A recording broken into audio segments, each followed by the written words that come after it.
Good morning everyone and welcome back to GK today. चलिए start करते हैं 3 और 4 दिसंबर के करंट अफेयर्स का डिस्कशन। टॉपिक देख लेते हैं। So please note, government schemes में हम डिस्कस कर रहे हैं आज के सेशन में पहल स्कीम के बारे में, डायरेक्ट बेनिफिट ट्रांसफर के बारे में। एंड यहाँ पर मिनिस्ट्री ने एमएसएमईज को बूस्ट करने के लिए काफ़ी सारे इनिशिएटिव्स को लॉन्च किया है, उनके बारे में हम डिस्कस करेंगे। टीम इनिशिएटिव यहाँ पे न्यूज़ में रहा। स्पोर्ट्स अपडेट में हम देखेंगे वर्ल्ड एथलीट का टाइटल यहाँ पे किसे दिया गया है। रिसेंटली इंडिया की एक सिटी में स्काई वॉक करके एक ब्रिज को ओपन किया गया जो कि सबसे हाईएस्ट बन चुका है, बे ऑफ बंगाल यहाँ से दिख सकता है, इसके बारे में हम जानेंगे। इसके अलावा रिसेंटली नॉर्थ ईस्ट इंडिया ने अपना पहला ऑर्गेनिक वीक को सेलिब्रेट करा, डिफरेंट ऑर्गेनाइजेशन के साथ कोलैब करके, सभी को हम जानेंगे। राइट, चलिए स्टार्ट करते with a very first question. And हम स्टार्ट करेंगे रिवीजन के साथ। लास्ट सेशन में जिन क्वेश्चंस को हमने डिस्कस किया था एक बार देख लेते हैं, थोड़ा रिकॉल कर लेते हैं डेटा को। So national mission for mentoring is a flagship initiative of which ministry. So एन को हमने डिस्कस किया था और ये फ्लैगशिप इनिशिएटिव रहा था मिनिस्ट्री ऑफ एजुकेशन का। National productivity council is an autonomous organisation under which ministry. So यह यहाँ पर किसके तहत फंक्शन कर रहा है, and that is ministry of commerce and industry. And यहाँ पर annual ground water quality report को हमने डिस्कस करा था जिसमें यूरेनियम का जो कंटामिनेशन था यहाँ पे सामने आया था, और ये जो रिपोर्ट है यहाँ पे पब्लिश की है ऑप्शन नंबर डी ने। मिनिस्ट्री ऑफ जल शक्ति के तहत ही फंक्शन करती है central ground water board. And where was the 34th session of the international maritime organization held, और कहाँ पे हुआ था 34th सेशन? लंदन में हुआ था। इवन इनका हेडक्वार्टर भी कहाँ पर है? लंदन में, जैसा कि आप सभी ने मुझे कमेंट बॉक्स में इसका आंसर दिया। And what is the name of the operation launch by India to assist Sri Lanka after cyclone Ditwah? So aid के लिए हमने जो यहाँ पे ऑपरेशन लॉन्च करा उसका नाम है ऑपरेशन सागर बंधु।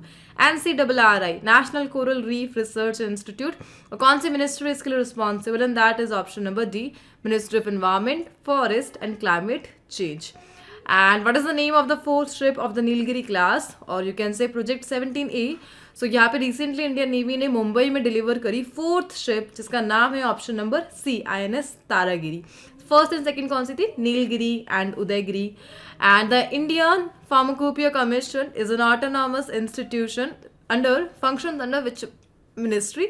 सो बेसिकली ये फंक्शन करता है ministry of health and family welfare के। And what is the name of the initiative launch to expand climate resilient solar irrigation system across South Asia and East Africa? इसके लिए हम लोगों ने यहाँ पे लॉन्च करा है the solar phase second. And which space agency's perseverance rover recently detected electrical activity in Mars atmosphere for the first time? और ये किसका है? नासा का है। We all know the perseverance rover, जिसे 2020 में लॉन्च किया गया था, 2021 में यह पहुंचा। एंड नाउ इलेक्ट्रिसिटी, जो इलेक्ट्रिकल एक्टिविटी है मार्स में, उसे यहाँ पे डिटेक्ट किया गया इस मिशन के द्वारा। That's all. सो स्टार्ट करते आज के इस सेशन को with the very first question. And जैसा कि हम सभी जानते हैं ऑल दिस क्वेश्चंस ये सब GL20 MCQ सीरीज का पार्ट है जो आपको जीके टुडे के एंड्रॉयड एप्लीकेशन पर मिलेंगे। डेली वहाँ पर हम अपडेट करते हैं।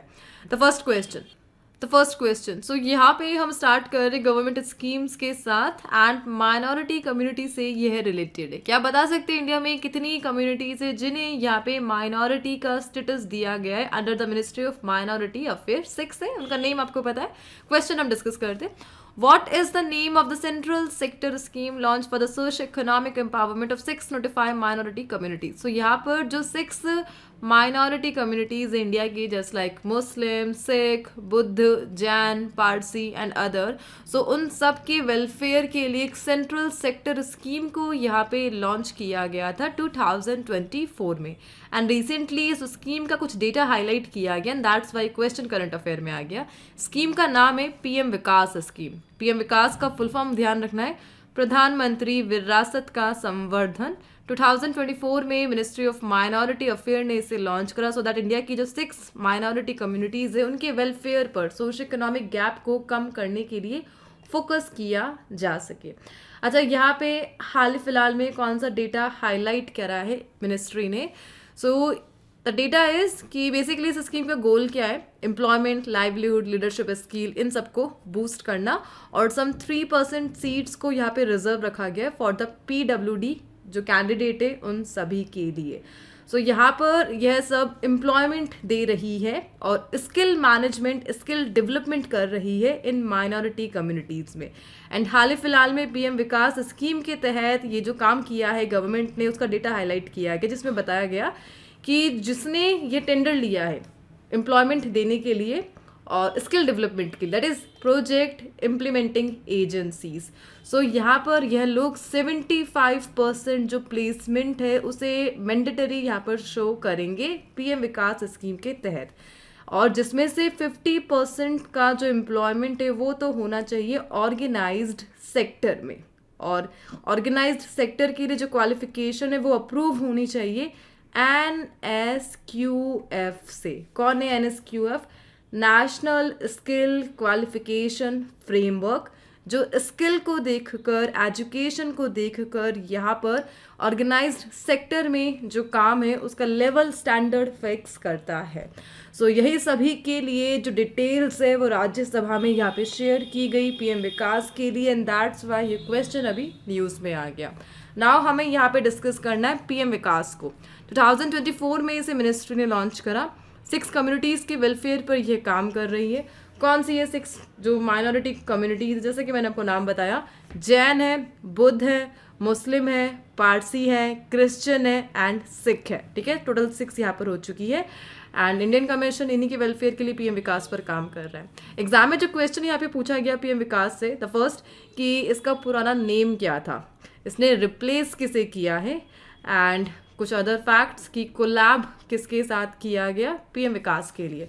सो फर्स्ट ऑफ ऑल हम डिस्कस करें the old name of PM Vikas. So please note, earlier इसे कहा जाता था Pradhan Mantri Kaushal Ko Kaam Karyakram. Noted. The second thing, collab किसने करा है, किसके साथ किया गया। सो प्लीज नोट, कोलैब यहाँ पे किया है मिनिस्ट्री ने skill India portal and skill India mission के साथ। किसके लिए? पीएम विकास के लिए। ठीक है। नाउ द थर्ड थिंग कि किन स्कीम्स को मर्ज करके पीएम विकास को यहाँ पे लॉन्च किया गया था। सीखो और कमाओ, उस्ताद, हमारी धरोहर, नई रोशनी, नई मंजिल। सो इन 5 स्कीम्स को यहाँ पे मर्ज करके मिनिस्ट्री ऑफ माइनॉरिटी अफेयर ने 2024 में ऑफिशियली लॉन्च कर दिया था पीएम विकास, और मेनली माइनॉरिटी कम्युनिटीज़ के वेलफेयर पर यह फोकस्ड है। ठीक है।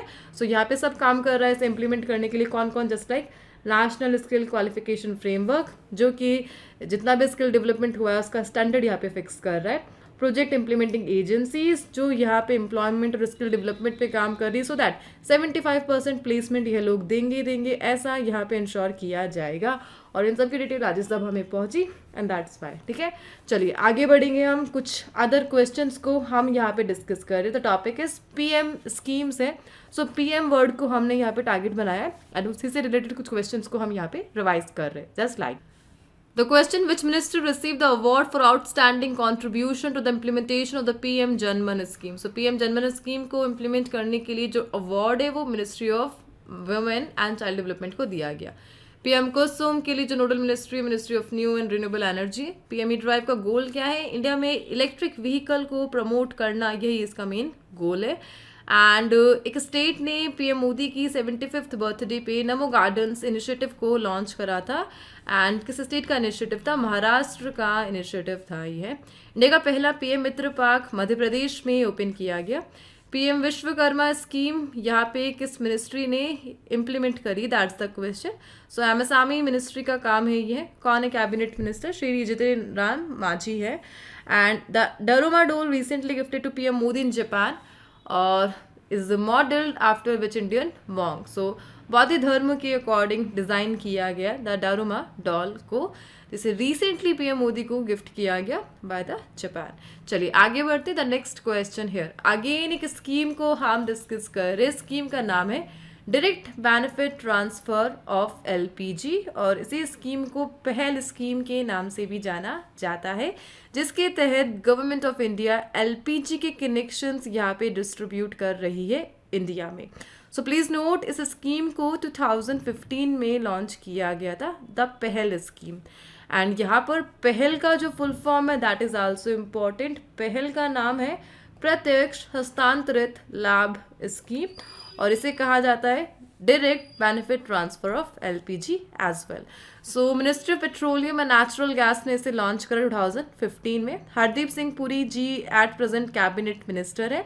एंड यहाँ पे डेटा हाईलाइट किया गया कि इस स्कीम के तहत जितनी भी एलपीजी सब्सिडीज जो ट्रांसफ़र हुई है डायरेक्टली कंज्यूमर के बैंक अकाउंट में, वो सम 17 करोड़ यूजर्स को कवर कर रही है. नाउ यहाँ पे government of India ministry of petroleum के तहत काम कर रहा है जितने भी फेक अकाउंट है और जो आधार से लिंक नहीं है, डुप्लीकेट अकाउंट है, उन सबको एलिमिनेट करना, so that direct benefit transfer of LPG का जो प्रॉफिट है वो केवल जितने भी एबल्ड अकाउंट है उन्हें ही यहाँ पे दिया जा सके.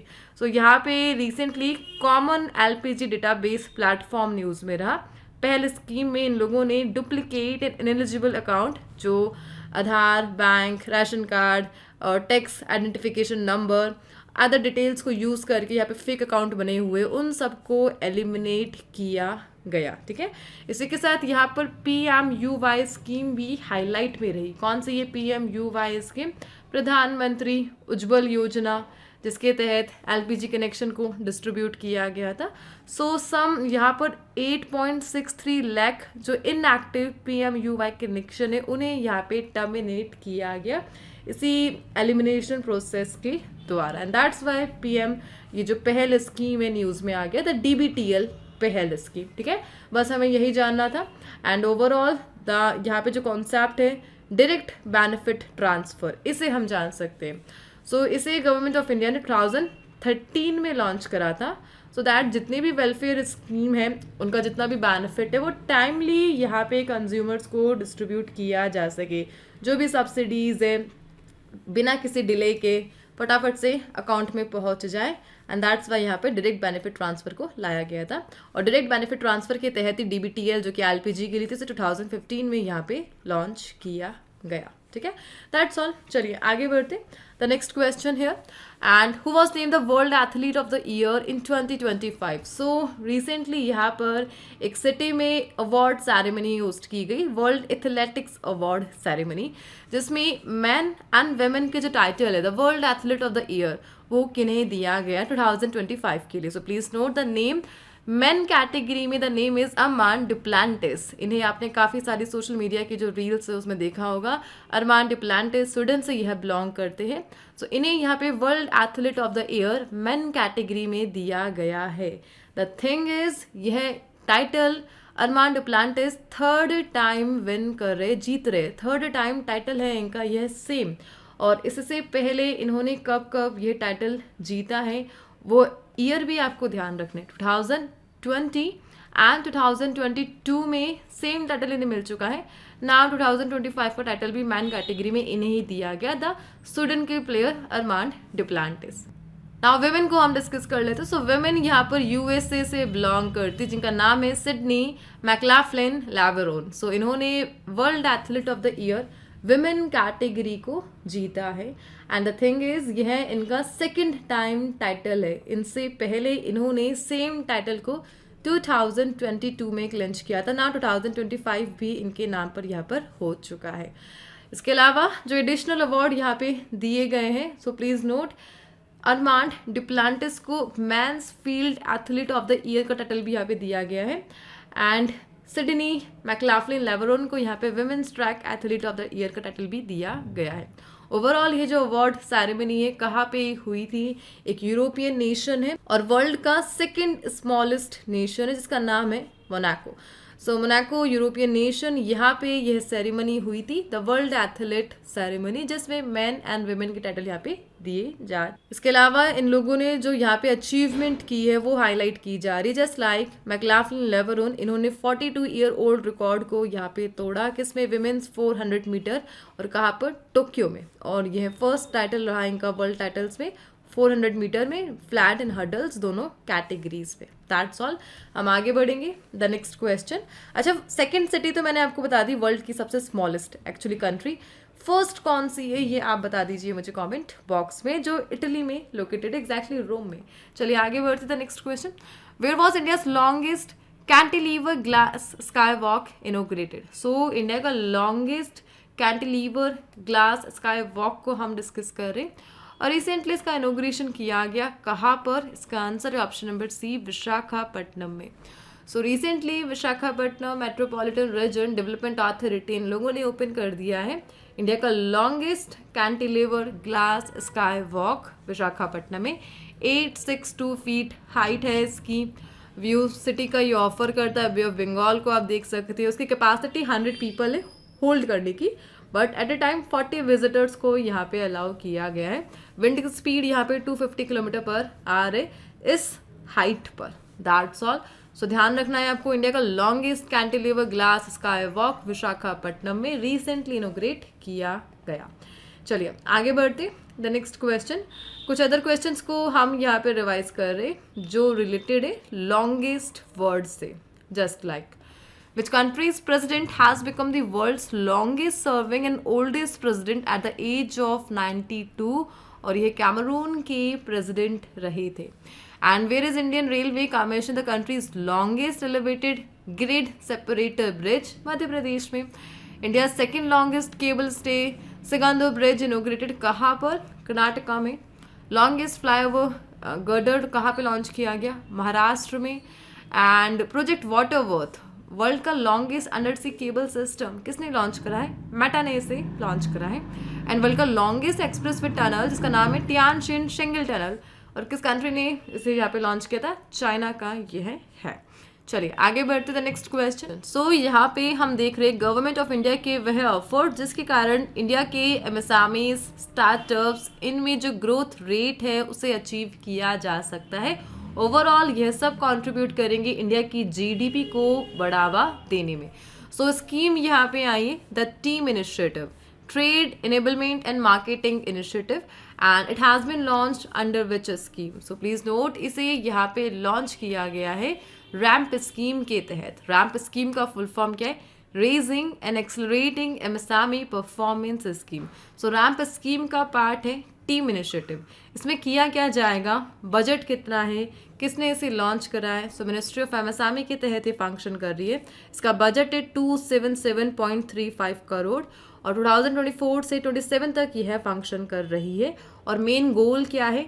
जो एमएसएमईज है, स्टार्टअप्स है, उन्हें यहाँ पे ई कॉमर्स में बूस्ट करना है। एक्चुअली क्या किया जाएगा इसके तहत?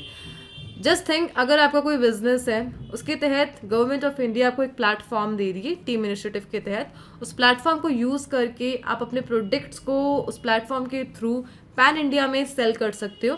इवन ट्रांसपोर्ट को यहाँ पे उस प्लेटफॉर्म के थ्रू अरेंज कर सकते हो पर्टिकुलर प्रोडक्ट के लिए। सो एक सिटी तक लिमिटेड ना होकर जो स्टार्टअप्स है, एमएसएमईज है, वो पैन इंडिया में अपना बिजनेस कर पाएंगे टीम इनिशिएटिव की हेल्प से। और टीम इनिशिएटिव में यहाँ पे गवर्नमेंट ने open network for digital commerce इस प्लेटफॉर्म को लॉन्च करा है ऑनलाइन स्टोर्स के लिए, पेमेंट के लिए एंड लॉजिस्टिक के लिए। सो पेमेंट के लिए यहाँ पर पेटीएम एंड जितने भी अदर ऐप है वो सब यहाँ पे कोलैब कर रहे हैं टीम इनिशिएटिव के लिए, सो दैट एमएसएमईज एक सिटी तक लिमिटेड ना रहकर पैन इंडिया में अपने बिजनेस को एक्सपेंड कर सके। सो ई कॉमर्स एंड एमएसएमई यही यहाँ पर गोल है टीम इनिशिएटिव का। ओवरऑल डिजिटल पब्लिक इंफ्रास्ट्रक्चर को यहाँ पर यह यूज करेगा। ठीक है। सो यहाँ पे 5 लाख एमएसएमईज को टारगेट किया जाएगा जिसमें से 50% विमेन ओन होनी चाहिए। यह टारगेट है टीम इनिशिएटिव का। ओवरऑल आपको क्या क्या ध्यान रखना है इस क्वेश्चन में?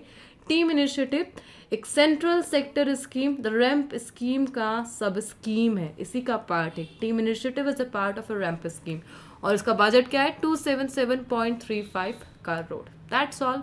आगे बढ़ेंगे the next question. What is the name of the digital project launch to digitalise all state and UTs legislature in India?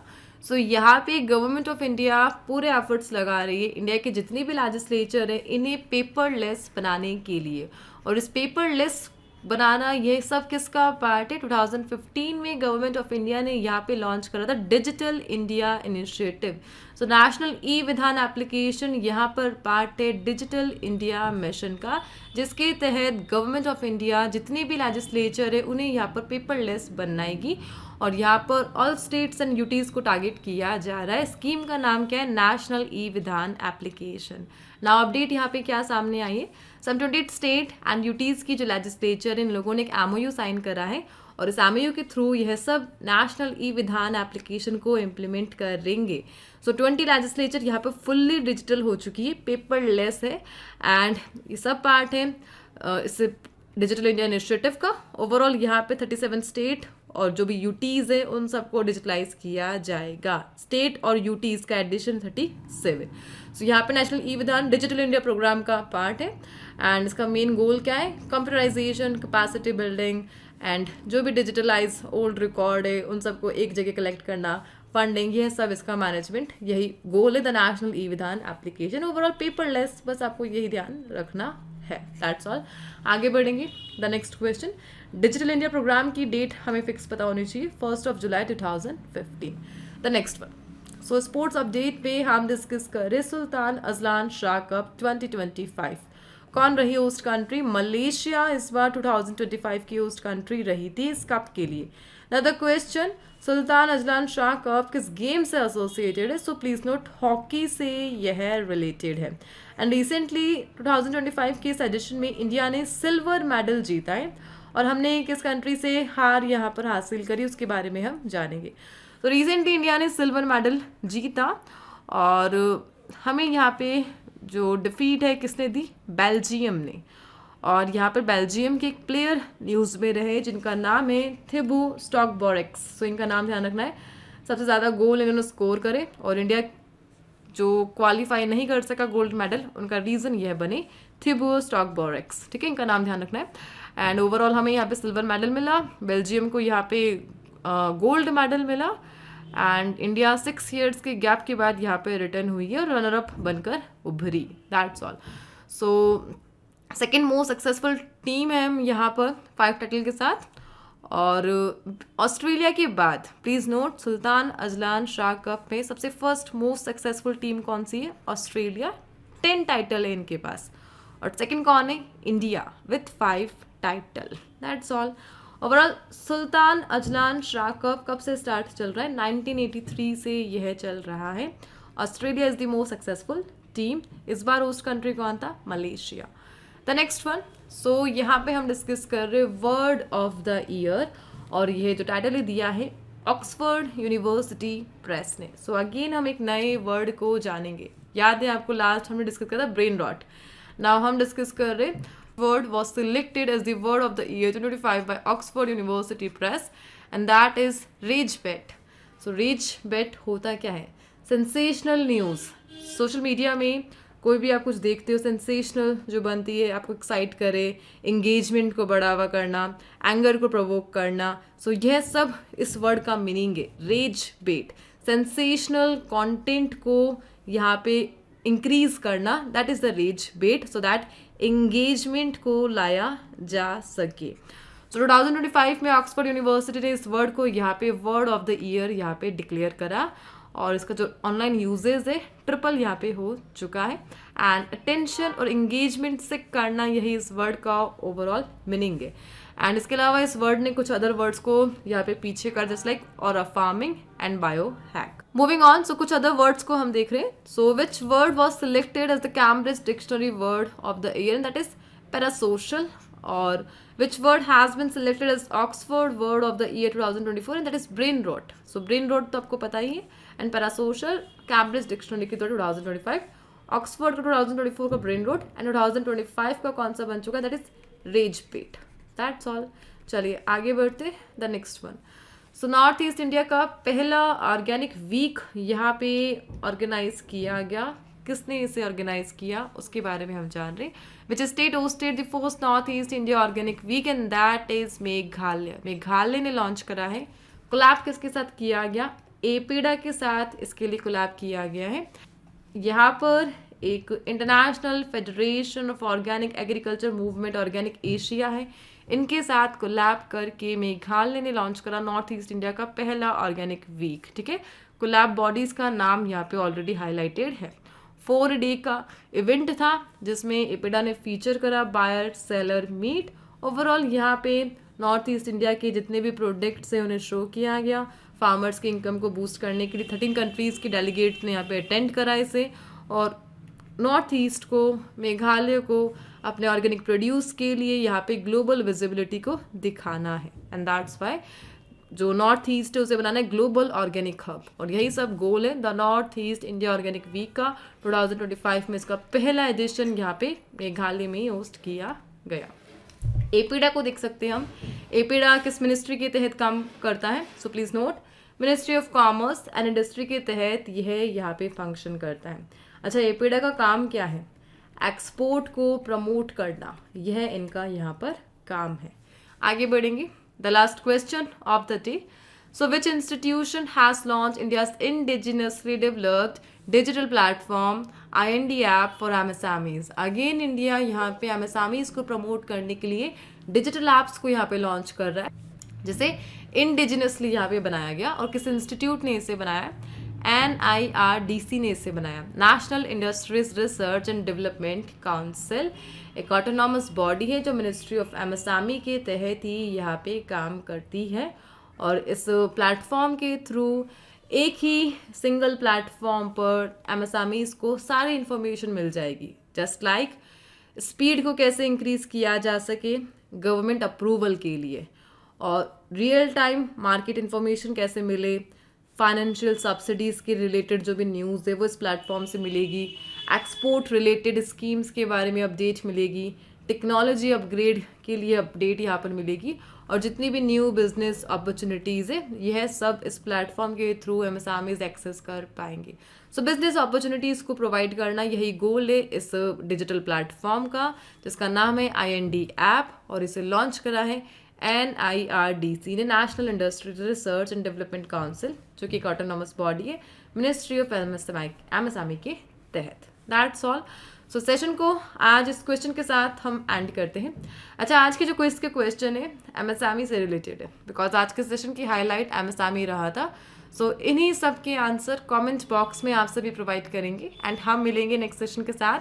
2 things आप यहाँ पे कर सकते हो। फर्स्ट थिंग, अगर सेशन अच्छा लगा है तो प्लीज़ आप इसे शेयर कर दीजिएगा कमेंट बॉक्स में, एंड कोई डाउट है तो please let me know in the comment box. और कोई इसके क्वेश्चन का आंसर तो आपको कमेंट बॉक्स में मेंशन करना ही है। सो मिलते हैं नेक्स्ट सेशन के साथ। Till then please do revision and take care, and thank you for watching.